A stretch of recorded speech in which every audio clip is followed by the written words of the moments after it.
Через налоговые службы проходят почти все деньги мира, по крайней мере, весь легальный оборот. Однако подавляющее большинство компаний не спешат легализовать свою экономическую деятельность. В связи с этим властями Ингушетии создана межведомственная комиссия для увеличения собираемости налогов и недопущения нарушений налогового законодательства. Впрочем, нарушений надзорные органы выявляют больше, чем хотелось бы. Явно они видны в этой столовой. Никаких документов у работников нет, как, впрочем, и знания, является ли их деятельность законной.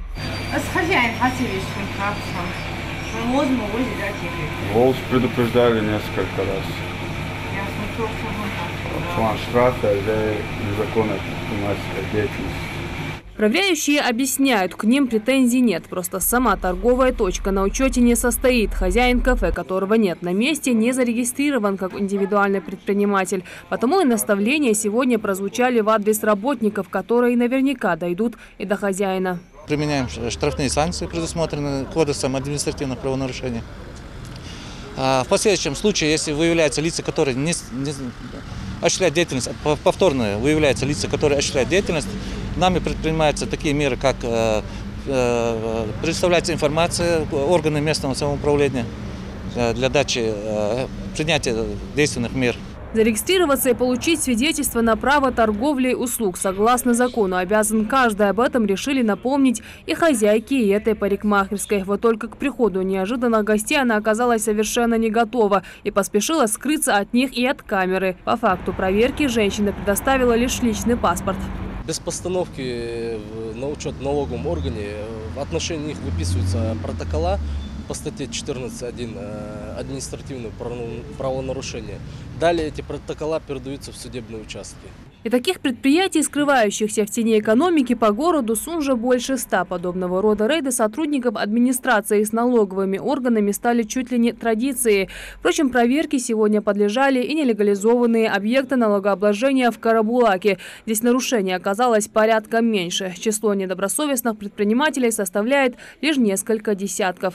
30% уже подают документы на регистрацию и как бы легализуют свой бизнес.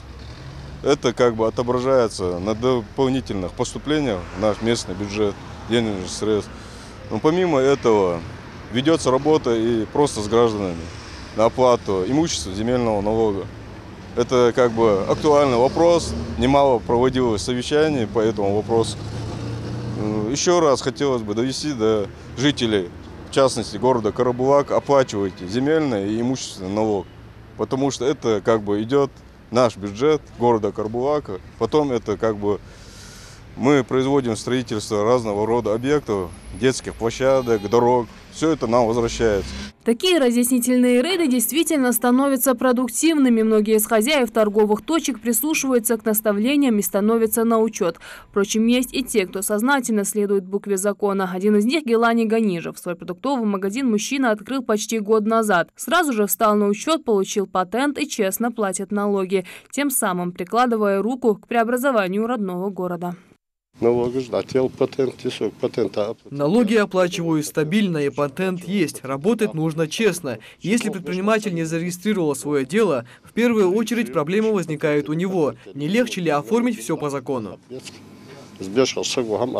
Чтобы показатели налоговых сборов только росли, свои рейды налоговая служба будет продолжать и в дальнейшем. Кстати, чтобы заплатить причитающиеся в бюджет налоги, предпринимателям Ингушетии сегодня даже не нужно лично появляться в офис ФНС. Для этого существуют электронные сервисы, о которых, к сожалению, пока знают не все налогоплательщики. Жарадат Хулхоева, Джамалел Тамасханов, Новости 24.